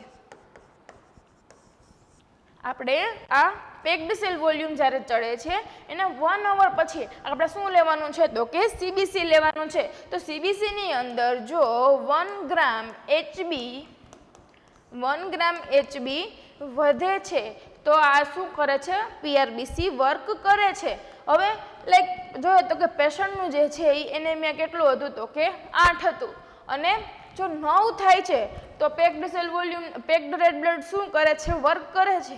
જો 7નું 7 જ રહે છે તો આપણે એને ફર્ધર શું કરવાનું છે, ચેક કરવાનું છે કે આમાં કોઈ બીજો પ્રોબ્લેમ તો નથી ને, કે RBC છે ડિસ્ટ્રક્ટ થતા નથી, એના લીધે બીજા પણ ડિઝીઝ થઈ શકે છે, એ પણ શું કરવાનું છે, આપણે ચેક કરવાનું છે. તો ઇવેલ્યુએશનમાં આપણે શું કરશું, CBC ચેક કરશું કે CBC ની અંદર 1 કલાક પછી આપણે શું લેવાનું છે, કમ્પ્લીટ બ્લડ કાઉન્ટ લેવાનું છે. એમાં આપણે શું RBC નું લેવલ કરવાનું છે, લેવલ ચેક કરવાનું છે, તો કે 1 ગ્રામ જે છે એ વધ્યું છે કે નહીં અથવા તો એની જગ્યાએ છે કે નહીં, એ શું કરવાનું છે, આપણે ઇવેલ્યુએટ કરવાનું છે. તેન શું છે, નોટમાં શું છે, તો કે if patient has non previous history of transfusion allergies reaction used washed PRBC. Means આપણે પેલા પેશન્ટને પૂછવાનું છે કે તમે પ્રીવિયસલી જે છે એ ટ્રાન્સફ્યુઝ કરેલું છે, તો પેશન્ટ કહેશે કે હા મને ટ્રાન્સફ્યુઝ કરેલું છે, પણ હું થોડોક ટાઈમ થયો ને તો એ બ્લડ જે છે મને અહીંયા લાલ લાલ ચકતા પડી ગયા હતા અને બંધ કરીને મને બીજી મેડિસિન આપી દીધી હતી, કન્ટિન્યુ નહોતો કર્યો. તો એ શું કે છે, તો કે એને શું હતું, PRBC ની એલર્જી હતી. તો હવે કોઈ પર્સનને PRBC ની એલર્જી હોય તો આપણે PRBC ને શું કરશું, ઓલરેડી એ શું છે, ફ્રેશ જ છે, પણ જો એલર્જી વાળો પેશન્ટ હોય તો used washed PRBC. Washed PRBC means શું આવશે, તો કે ફરીથી ફિલ્ટર કરવા આપણે એને આપી દઈશું, PRBC ને બીજી વખત ફિલ્ટર કરી અને પછી જે છે આપણે પર્સનની અંદર શું કરવાનું છે, ટ્રાન્સફ્યુઝ કરવાનું છે. તો આ શું હતું બેટા આપણું PRBC. અહીંયા આપણે તમને યાદ રાખવાનું છે, સ્ટોરેજ ટાઈમની અંદર શું હતું, તો કે CPDA હોય તો કેટલા ડે, 35 ડેઝ, અને સેગમ હોય તો 42 ડેઝ. ઓકે, ધેન શું છે, આપણે HCT વેલ્યુ મેં તમને વાત કરી ને કે RBC ના પર્સન્ટેજને આપણે શું કહેવાનું છે, તો કે HCT હિમોક્રેટ વેલ્યુ કહેવાની છે. તો અહીંયા બતાવેલું આ તમારું શું છે, નોર્મલ બ્લડ છે. દેન આ શું છે, એનેમિયા અને પોલિસાયથેમિયા. એનેમિયાની અંદર શું જોવા મળે બેટા, RBC ડિક્રીઝ જોવા મળે, અને પોલિસાયથેમિયાની અંદર RBC શું જોવા મળશે, ઇન્ક્રીઝ જોવા મળશે. તો તમારું નોર્મલ બ્લડ છે તો એની અંદર શું છે, રેડ બ્લડ સેલ નોર્મલ છે, વ્હાઇટ બ્લડ પ્લાઝમા એ બધું શું છે, નોર્મલ. હવે એનેમિયાવાળું પેશન્ટ છે એની અંદર શું છે, RBC છે ઓછા છે, તો આની HCT વેલ્યુ કેવી આવશે, એના પર્સન્ટેજ કેવા આવશે બેટા, ઓછા આવશે. અને પોલિસાયથેમિયા છે જેની અંદર RBC ની વેલ્યુ શું છે, વધારે છે, તો આનો HCT લેવલ કેટલું આવશે, વધારે આવશે. મેં તમને હમણાં ફોર્મ્યુલા કીધો ને કે HCT લેવલ ચેક કરવા માટેનો ફોર્મ્યુલા શું છે, તો કે HB/3. હવે મેલની અંદર છે એ કેટલું હોય, આપણે હમણાં વાત કરી કે 14/3, તો શું આવશે આન્સર 42. અને ફિમેલની અંદર છે તો કેટલું આવશે, 12/3, એટલે કેટલું આવે 36%. નોર્મલ વેલ્યુ તો ખબર છે ને, હિમોગ્લોબિનની મેલની અને ફિમેલની અંદર. ઓકે, આવી રીતે આપણે શું કરવાનું છે, HCT ચેક કરવાનું છે, જેના લીધે આપણને ખબર પડશે કે આરબીસીની વેલ્યુ જે છે બ્લડની અંદર કેટલી પ્રેઝન્ટ છે. હજી એક વસ્તુ છે કે ESR, ઇરેથ્રોસાઇટ સેડિમેન્ટેશન રેટ, આપણે અલગથી ટોપિક લેવાનો છે. આની અંદર આ જરૂર નથી, જ્યારે આપણે બ્લડ લેશું ત્યારે એની અંદર આપણે શું કરશું, વધારે ડિસ્કશન કરીશું. ઓકે, then સેકન્ડ શું છે તો કે વોલ બ્લડ. હવે આવી ગયા કે બધા કમ્પોનન્ટ્સ આની અંદર આવી ગયા. વોલ બ્લડ મીન્સ બધી વસ્તુ. તો આની અંદર શું આવે છે તો કે it contains RBC, WBC, platelets, plasma and all blood components. હવે આ વોલ બ્લડની અંદર શું પ્રેઝન્ટ છે તો કે ઓલ બ્લડ જે છે કમ્પોનન્ટ શું છે, પ્રેઝન્ટ છે. ઓકે, ધેન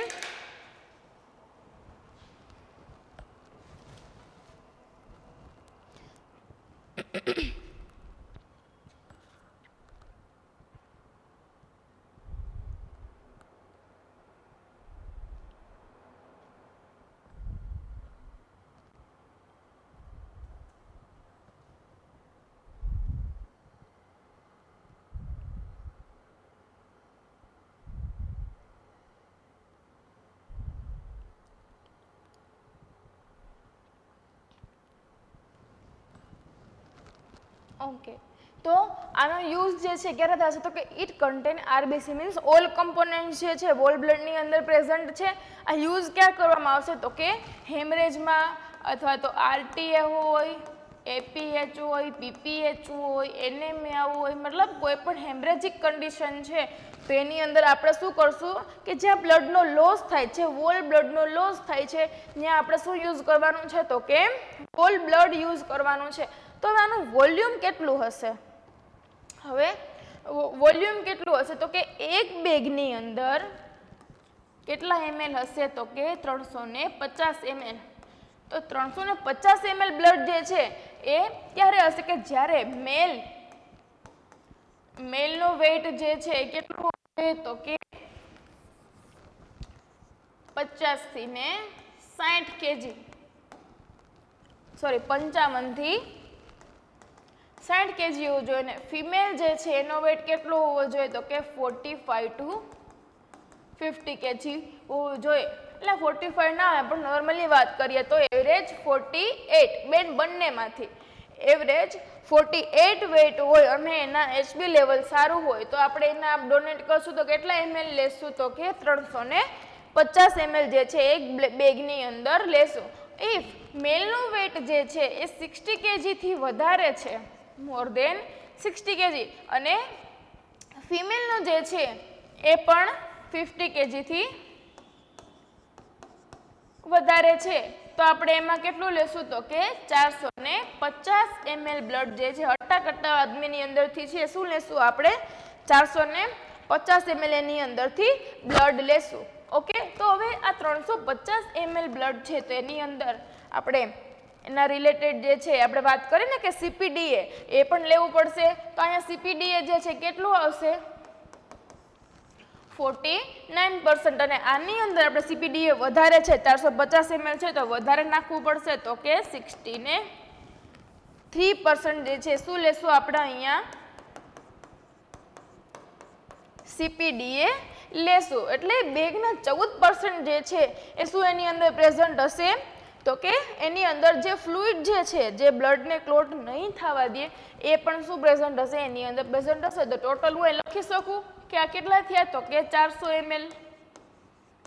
ટોટલ બેગ કેટલાની થઈ 400 ml, અને અહીંયા ટોટલ બેગ કેટલાની આમ તો 500 તૈયાર થાય પણ અહીંયા કેટલા થાય 500 ml ની બ્લડ હું કહી શકું. હવે આપણે જોઈએ કે પેશન્ટને જે છે બ્લડ જ્યારે લેવામાં આવે છે ત્યારે આપણે એવું નથી કરવાનું કે ચલો 350 ml ની બેગ છે તો એની અંદર આપણે 200 ml જ બ્લડ લેવાનું છે. જો 200 ml બ્લડ લેશું તો આ CPDA ની મુતાબિક જે છે એની અંદર કેલ્શિયમ બાઇન્ડિંગ વધી જશે. હવે એવું બ્લડ જે છે એ પર્સન બીજા પર્સનની અંદર ચઢાવવામાં આવે તો એની અંદર સાઇટ્રેટ પ્રેઝન્ટ હશે. સાઇટ્રેટ પ્રેઝન્ટ હશે અને પર્સનને શું જોવા મળશે? હાઇપોકેલેમિયા જોવા મળશે. એટલે બ્લડ જે છે કેટલું લેવાનું છે? 350 ml તો લેવાનું જ છે. કેમ કે અહીંયા CPDA ની વેલ્યુ કેટલી છે? તો કે 49%. વધારે પણ નથી લેવાનું અને ઓછું પણ નથી લેવાનું. આટલા બ્લડની મુતાબિક જ જે છે CPDA જે છે શું એની અંદર પ્રેઝન્ટ હોય છે. ઓકે, ધેન શું છે એનો સ્ટોરેજ ટાઈમ જે છે એ કેટલો ટાઈમ માટે રાખવાનું છે? તો કે 35 ડેઝ. 35 ડેઝ મીન્સ શું કામ આવશે? તો કે આની અંદર ઓનલી શું પ્રેઝન્ટ હશે? CPDA. 35 ડેઝ. 35 ડેઝ સુધી તમે જે છે એને શું કરી શકો? સ્ટોર કરી શકો. આનું સ્ટોરેજ ટેમ્પરેચર શું છે? તો કે 2 to 6 અંશ સેલ્સિયસ જે છે એનો સ્ટોરેજ ટાઈમ છે અને સેમ અને ટ્રાન્સફ્યુઝ ટાઈમ શું છે? 2 to 4 hour. Same as to PRBC. તો એનું ઇવેલ્યુએશન શું કરશું? તો એનું ઇફેક્ટિવ રિસ્પોન્સ શું કરશું? તો કે આપણે શું ચેક કરવાનું છે? એનું બ્લડ વોલ્યુમ. જો એનું બ્લડનું વોલ્યુમ જે છે એ ઇન્ક્રીઝ થાય છે કે નહીં એ ચેક કરવાનું છે અને એના જે સિમ્ટમ્સ છે લાઈક શોકવાળું પેશન્ટ છે તો એની અંદર જે છે એ સિમ્ટમ્સ જે શું છે એને રિલીવ થયા છે કે નહીં એ ચેક કરવા માટે આપણે શું કરવાનું છે? તો કે આ ઇવેલ્યુએશન આ બ્લડ દીધા પછી આપણે શું કરવાનું? ચેક કરવાનું છે. ઓકે, તો આ શું હતું આપણું વોલ બ્લડ. હવે શું કહેવામાં આવે છે? તો કે પ્લેટલેટ. તો પ્લેટલેટની અંદર શું હોય બેટા? પ્લેટલેટનું મેઇન વર્ક શું છે? તો કે પ્લેટલેટનું વર્ક શું છે? તો કે ક્લોટ બનાવવાનું કામ કોનું છે? પ્લેટલેટનું. તો એમાં શું આવશે? તો કે ઇટ કન્ટેન ઓનલી પ્લેટલેટ્સ. કે આની અંદર શું પ્રેઝન્ટ હશે? ઓનલી પ્લેટલેટ પ્રેઝન્ટ હશે. નોટ કન્ટેન RBC, WBC કે પ્લાઝમા. RBC, WBC કે પ્લાઝમા જે છે એ પ્રેઝન્ટ નહીં હોય, જેના લીધે એનો કલર કેવો જોવા મળશે? યલો કલરનો જોવા મળશે.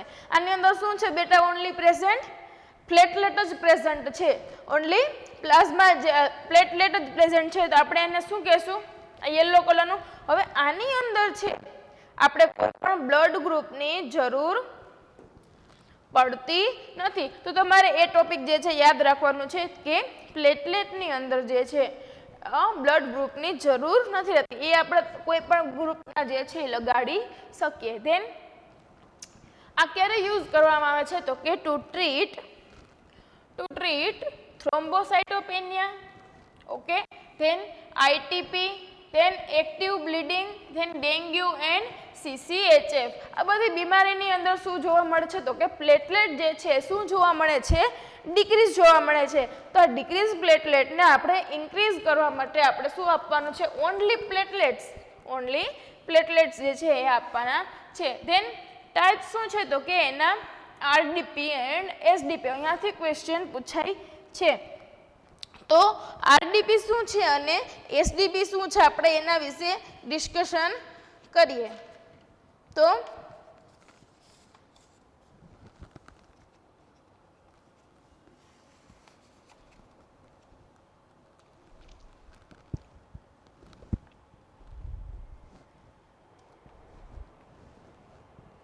હવે વાત કરીએ કે રેન્ડમ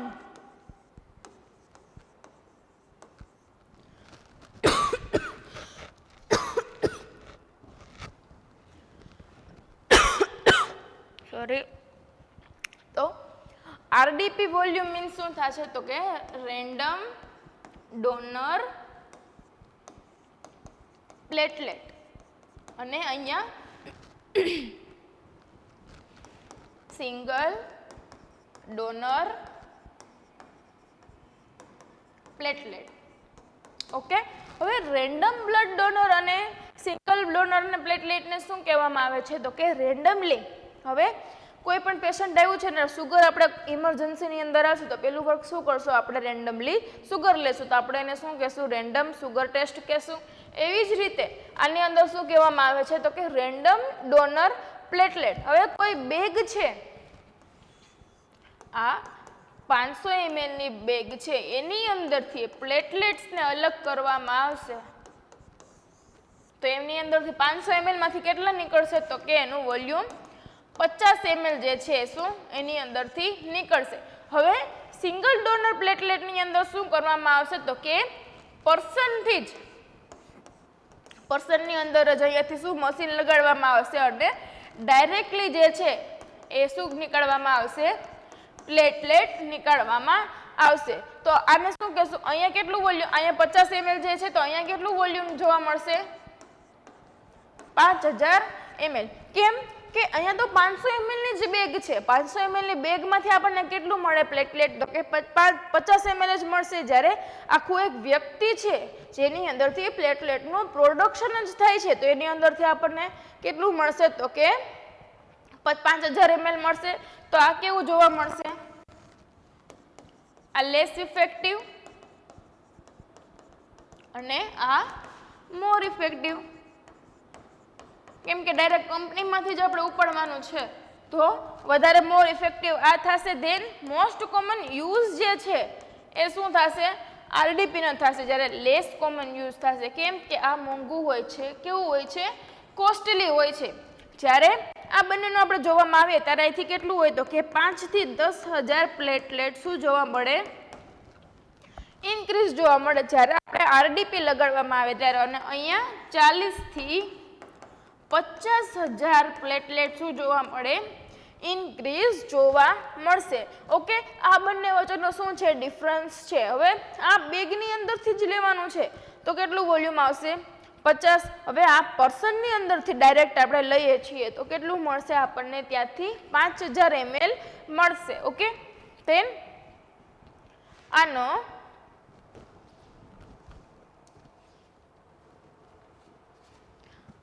હવે એક નોટ જે છે આપણે જોવાનું છે તો કે નોટની અંદર લખો તમે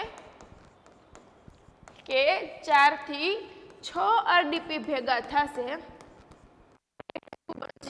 બનશે 1 એસડીપી બનશે.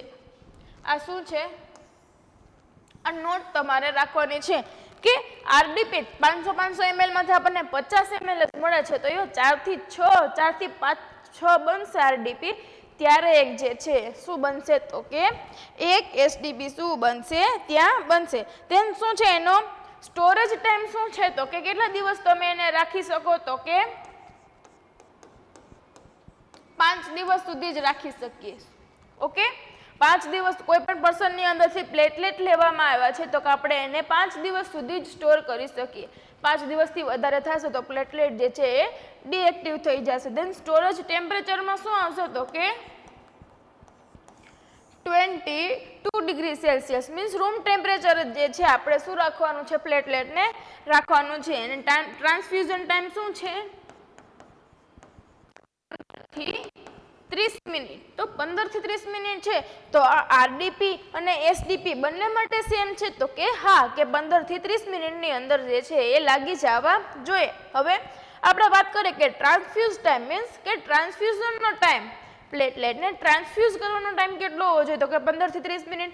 હવે 1 એસડીપી છે તો સમજે કે ચલો 1 એસડીપી 15 થી 30 મિનિટની અંદર લગાડી દે તો આરડીપી પણ એવી રીતે લગાડવાના.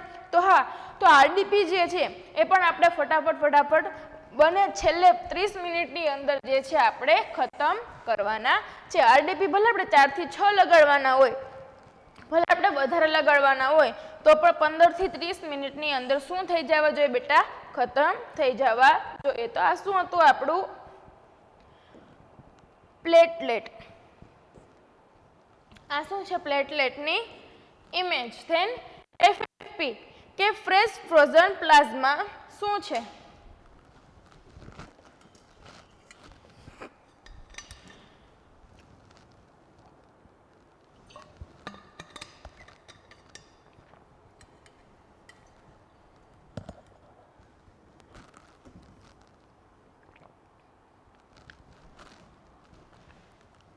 તો ફ્રેશ ફ્રોઝન પ્લાઝમાનો મતલબ જ તમને અહીંયાથી ખબર પડી જાય છે કે પ્લાઝમા આવે છે તો આનું વર્ક શું હશે તો કે વોલ્યુમને એક્સપાન્ડ કરવાનું કામ હશે. ઓકે તો આમાં શું છે તો કે it contain only plasma protein. શું કન્ટેન છે એમાં પ્લાઝમા પ્રોટીન કન્ટેન છે. તો પ્રોટીનની અંદર આપણે શું વાત કરી હતી? આલ્બ્યુમિન અને ગ્લોબ્યુલિન પ્રેઝન્ટ હશે આની અંદર. Not contain blood cell. Blood cell જે આરબીસી ડબલ્યુબીસી પ્લેટલેટ જે છે એની અંદર પ્રેઝન્ટ નહીં હોય. ઓકે, ધેન યુઝીસમાં શું છે તો કે આનું વર્ક શું છે તો કે વોલ્યુમ એક્સપાન્ડ કરવાનું, અથવા તો કોઈને ક્લોટિંગ ફેક્ટરની ડિમાન્ડ છે, અથવા તો બ્લીડિંગ ડિસઓર્ડર છે એની અંદર આપણે શું આપવાનું છે? Fresh frozen plasma. ધેન એનું વોલ્યુમ કેટલું હશે? 200 થી 250 ml. ધેન એનો સ્ટોરેજ ટાઈમ કે તમે એને કેટલા ટાઈમ સુધી છે એ રાખી શકો. તો આ છે આપણે 1 યર સુધી પણ રાખી શકીએ, 2 યર સુધી પણ રાખી શકીએ, 5 યર સુધી પણ આપણે એને સ્ટોર કરી શકીએ. હવે એનું સ્ટોરેજ ટેમ્પરેચર શું છે તો કે -40°C ફર્સ્ટ 1 મંથની અંદર છે. ફર્સ્ટ 1 મંથની અંદર -40°C જે છે એનું ટેમ્પરેચર રાખશું, એન્ડ ધેન પછી જે છે એનું ડિગ્રી કેટલું ડિગ્રી કરી દેશું તો કે 20 ડિગ્રી જે છે એનું કરી દેશું. નામ જ છે ફ્રોઝન. ફ્રોઝન મીન્સ કે ફ્રીજ કરેલું. ઓકે, તો અહીંયા એનું ટેમ્પરેચર કેટલું રાખવાનું છે તો કે -40°. આપણે નોર્મલી પણ વાત કરીએ ને કે ઠંડીની અંદર જે છે બેક્ટેરિયા જે કેવામાં હોય તો કે ડીએક્ટિવ હોય છે બેક્ટેરિયા. આપણે નોર્મલી કોઈ પણ વસ્તુ બનાવેલી હોય, સાંજે બનાવેલી વસ્તુ હોય તો આપણે એને ક્યાં રાખી દઈએ છીએ કે ફ્રીજની અંદર. જો આપણે એને બહાર રાખી દઈશું તો તમને સવારે કેવું જોવા મળશે? બગડેલું જોવા મળશે. એવી જ રીતે અહીંયાથી તમારું સ્ટોરેજ ટેમ્પરેચર જે છે એ વધારે છે, એટલે આપણે એને કેટલો ટાઈમ સુધી સ્ટોર કરી શકશું તો કે 1 યર, 2 યર અથવા તો 5 યર જે છે એ આપણે એને રાખી શકશું. દેન ટ્રાન્સફ્યુઝન ટાઈમ શું છે એનો? Same 15 to 30 minute. આ બધાનું તમારે હું કેવી રીતે યાદ રાખવું એ તમને લાસ્ટમાં સમજાવું કે તમારે ખુદનું આજે હું તમને એક વર્ક આપીશ. ઓકે, હવે અને નોટ શું છે તો કે ઇટ યુઝડ વિથિન ઓફ થાવિંગ. થાવિંગ એટલે શું થશે? તો આપણે વાત કરીએ કે આપણે કેટલા ડિગ્રીમાં રાખેલું છે તો કે 40 ડિગ્રી અથવા તો 20 ડિગ્રી રાખેલું છે. -20 ડિગ્રી, માઇનસ વર્ડ આવી ગયો તો વધારે ઠંડુ હશે. તો આપણે જ્યારે કાઢશું તો કેવા ફોર્મમાં હશે તો કે હાર્ડ ફોર્મમાં હશે. તો આપણે એને શું થવા દેવાનું છે તો કે લિક્વિડ હાર્ડમાંથી જે લિક્વિડ થાય એ પ્રોસેસને શું કહેશું? આપણે એને થાવિંગ કહેશું. ઓકે, ધેન શું છે? ઇવેલ્યુએશન આપણે કઈ રીતે કરશું તો કે ઇફેક્ટિવ રિસ્પોન્સ આપણે કઈ રીતે જોશું તો કે if blood clotting factor level in normal limit. તો કે એના બ્લડ ફેક્ટર જે ક્લોટિંગ ફેક્ટર જે છે એ આપણે ચેક કરશું તો કેવા આવશે તો કે નોર્મલ લિમિટમાં આવશે. તો આ શું છે? FFP શું? એને ઇફેક્ટિવ છે. ઓકે, સમજાણું? ફ્રેશ ફ્રોઝન પ્લાઝ્મા એટલે શું છે? કેટલા ml, કેટલું વોલ્યુમ, એનો સ્ટોરેજ ટાઈમ, એનું ટેમ્પરેચર, એનો ટ્રાન્સફ્યુઝન ટાઈમ શું છે. ઓકે, તે નેક્સ્ટ આપણે આગળ જોઈએ તો કે ક્રાયોપ્રેસિપિટેટ. ક્રાયોપ્રેસિપિટેટ જે છે એ શું છે? Same as fresh frozen plasma. Fresh frozen પ્લાઝમાનો જ આ શું છે? પાર્ટ છે ક્રાયોપ્રેસિપિટેટ. તો ક્રાયોપ્રેસિપિટેટ જે છે એ મોસ્ટ કોમનલી જે છે શું કન્ટેન કરે છે તો કે ક્લોટિંગ ફેક્ટર. આ જે છે હિમોફિલિયાની અંદર જે છે ક્રાયોપ્રેસિપિટેટ યુઝ કરવામાં આવે છે. કેમ કે હિમોફિલિયાની અંદર ક્લોટિંગ ફેક્ટર 8 ની કમી હોય છે. તો ફર્સ્ટ પ્રાયોરિટી વાત કરે તો આની અંદર શું પ્રેઝન્ટ હોય? ફર્સ્ટ પ્રાયોરિટી તો કે ક્લોટિંગ ફેક્ટર 8 પ્રેઝન્ટ હોય. અને સેકન્ડલી તમને એક પણ પૂછવામાં આવે તો તમારે અહીંયા શું કહેવાનું છે? હા એમ કહેવાનું છે કે એક પણ પ્રેઝન્ટ હોય. પણ મોસ્ટ કોમનલી જે છે એ ક્યારે પ્રેઝન્ટ હોય તો કે કયું ક્લોટિંગ ફેક્ટર પ્રેઝન્ટ હોય તો કે 8 નંબરનું. તો અહીંયા યુઝ ક્યારે આવશે તો કે પેશન્ટને શું છે? હિમોફિલિયા છે તો એની અંદર આપણે શું યુઝ કરશું? ક્રાયોપ્રેસિપિટેટ. આપણે એને શું શેની જરૂર છે? ઓનલી ફેક્ટર 8 ની જ જરૂર છે. આનું વોલ્યુમ કેટલું હશે તો કે આનું કોઈ વધારે વોલ્યુમ નહીં હોય, 15 થી 30 ml, 10 થી 20 ml, 10 થી 20 ml. સ્ટોરેજ ટાઈમ કેટલો છે તો કે આનો same as fresh frozen plasma તો કે 1 યર, 5 યર, 3 યર તમે રાખી શકો. એનું temperature -40 degree Celsius. Same as fresh frozen plasma 1 month સુધી 40 ડિગ્રીમાં રાખશો અને then -20 degree. Then transfusion time 15 to 13 minute.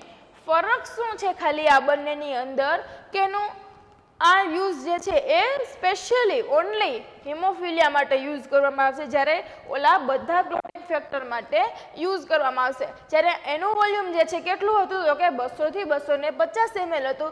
અહીંયા એનું કેટલું વોલ્યુમ છે 10 થી 20 ml જ છે. બસ ફરક કેટલો છે બેટા આટલો જ છે. દેન એનું ઇવેલ્યુએશન કેવી રીતે કરશું તો કે મોનિટરિંગ કોએગ્યુલેશન સ્ટડી ફાઇબ્રિનોજન લેવલ. આપણે એનું કોએગ્યુલેશન સ્ટડી કરશું અને એનું ફાઇબ્રિનોજન લેવલ ચેક કરશું, એનું ક્લોટિંગ થવાનું જે છે પ્રોસેસ ચેક કરશું, જેના લીધે આપણને ખબર પડશે કે આ ક્રાયોપ્રેસિપિટેટ જે છે એ વર્ક કરે છે કે નહીં.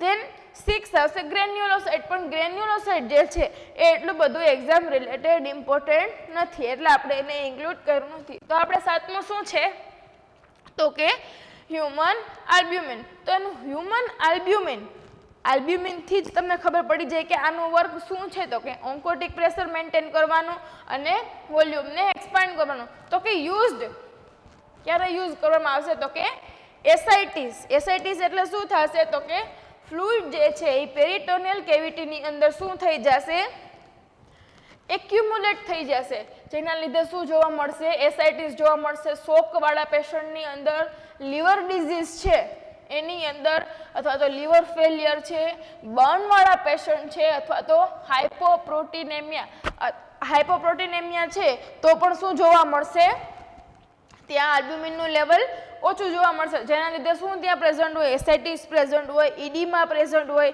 મીન્સ કે બ્લડ જે છે એ વોટર જે છે સેલમાંથી નીકળીને ક્યાં જતું રહ્યું હોય તો કે ઇન્ટ્રિન્સિક સાઇડની અંદર જતું રહ્યું હોય છે. હવે હ્યુમન આલ્બ્યુમિનનું વર્ક શું છે તો કે બ્લડને જે છે એ ત્યાંને ત્યાં મેન્ટેન કરવાનું વર્ક કોનું છે તો કે ત્યાંનું ઓન્કોટિક પ્રેશર મેન્ટેન કરવાનું કામ કોનું છે તો કે હ્યુમન આલ્બ્યુમિન. હવે એસાઇટીસ ને શોકવાળા પેશન્ટને, લીવર ડિઝીઝવાળા પેશન્ટને બર્નની અંદર અથવા તો જેની અંદર પ્રોટીન જે છે બ્લડની અંદર ઓછું થઈ ગયેલું છે ત્યાં શું યુઝ કરવાનું છે તો કે human albumin. Then it is available. કઈ રીતે અવેલેબલ હોય તો કે 5% પણ અવેલેબલ હોય અને 20% અંદર પણ એ અવેલેબલ હોય છે. ધેન ટ્રાન્સફ્યુઝન ટાઈમ કેટલો છે એનો તો કે 2 to 4 અવર, કે 2 થી 4 કલાકની અંદર શું કરવાનું છે એને ટ્રાન્સફ્યુઝ કરી દેવાનું છે. હવે તમને પૂછે કે ઓસ્મેટિક પ્રેશર મેન્ટેન બાય આલ્બ્યુમિન. આ શું છે નોટ. આમાં નોટ શું કરવાનું છે કે જો મેઇનલી વર્ક જે છે ઓસ્મોટિક પ્રેશર મેન્ટેન કરવાનું વર્ક કોનું છે તો કે આલ્બ્યુમિનનું છે. અથવા સેકન્ડલી પૂછે તો ઓસ્મોટિક તમે લખી શકો, પણ ફર્સ્ટ પ્રાયોરિટી આપણે કોને આપશું તો કે ઓન્કોટિક પ્રેશરને. ઓકે, હવે વાત કરીએ કે હ્યુમન આલ્બ્યુમિન છે, જો અહીંયા તમને ઇમેજ આપેલી છે. હ્યુમન આલ્બ્યુમિન છે એ કેવું છે, આ હ્યુમન આલ્બ્યુમિન છે એ કેવું ફ્લુઇડ છે તો કે કોલોઇડ ફ્લુઇડ છે. કોલોઇડ ફ્લુઇડ છે. જ્યારે આપણે NaCl ની વાત કરીએ તો એ કેવો ફ્લુઇડ છે તો કે ક્રિસ્ટલોઇડ ફ્લુઇડ છે. ક્રિસ્ટલોઇડ ફ્લુઇડ છે, જે આના સેલ જે છે NS અને RL જે છે એ કેવા હશે તો કે થિન હશે, જે ફિલ્ટર આરામથી થઈ શકશે. અને આના જે સેલ જે છે કોલોઇડ જે છે એ ફિલ્ટર નહીં થઈ શકે. ઓકે, તો હ્યુમન આલ્બ્યુમિન છે એ કેવું છે ફ્લુઇડ તો કે કોલોઇડ ફ્લુઇડ છે, જ્યારે NS અને RL જે છે એ કેવા છે તો કે ક્રિસ્ટલોઇડ ફ્લુઇડ છે. અને હ્યુમન આલ્બ્યુમિન ક્યાં યુઝ કરશું આપણે સમજાણું કે ક્યારે યુઝ કરશું તો કે એનું ઓન્કોટિક પ્રેશર જે છે એ મેન્ટેન કરવા માટે આપણે શું આપવાનું છે તો કે હ્યુમન આલ્બ્યુમિન આપવાનું છે. તો આ શું હતા બેટા એના કમ્પોનન્ટ્સ. આપણે એક એક કમ્પોનન્ટ્સની વાત કરી કે શું કહેવામાં આવે છે એની અંદર. મેઇનલી આ તમારે યાદ રાખવાનું છે ડિફરન્સ. આ એક્ઝામની અંદર જે છે વારંવાર પૂછાયેલો ક્વેશ્ચન છે. હવે અહીંયા તમે એક વખત રિવાઇઝ કરો એટલે કે PRBC ક્યારે આ કમ્પોનન્ટ્સ ખાલી તમે એક યાદ રાખી લેશો ને એટલે તમને આઈડિયા આવી જશે. ઓકે સ્ટુડન્ટ, હવે આ બ્લડ ટ્રાન્સફ્યુઝન છે એની અંદર તમારે આ કેવી રીતે યાદ રાખવા, તો કે હું તમને એક વર્ક આપું છું, તમારે એક ટેબલ બનાવવાનું છે. ટેબલની અંદર પહેલા જે છે આવી જ રીતે અહીંયા લખવાનું છે. હું તમને ડ્રો કરીને સમજાવું એટલે તમને વધારે આઈડિયા આવે. યાદ રાખવા માટે આપણે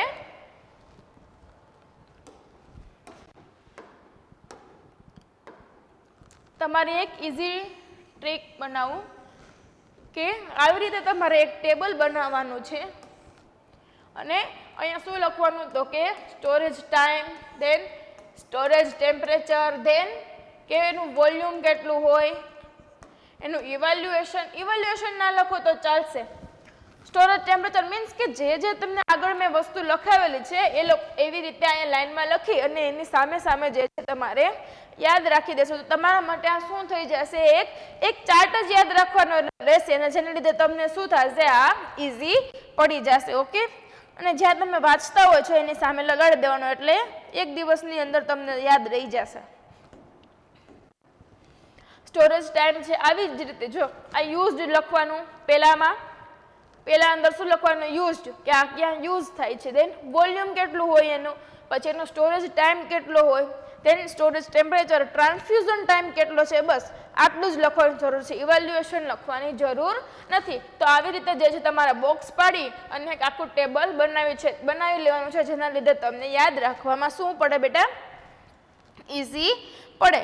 હવે આ બ્લડ ટ્રાન્સફ્યુઝન જે છે એ ખાલી આટલો જ ટોપિક નથી, આની અંદર પણ ઘણા આગળ આપણે જોવાનું છે કે ડોનરના ટાઈપ્સ કયા છે, કે કેવા કેવા ડોનર જે છે એ આપણને બ્લડ આપી શકે, ધેન બ્લડ ગ્રુપ છે એના રિલેટેડ જે ઇમ્પોર્ટન્ટ કી પોઈન્ટ જે છે એ આપણે હવે નેક્સ્ટ લેક્ચરમાં શું કરવાના છે, ડિસ્કશન કરવાના છે. જો તમને આ વિડીયો સારો લાગ્યો હોય તો તમે તમારા ફ્રેન્ડ સુધી, તમારા ગ્રુપ સુધી શેર કરજો. Thank you.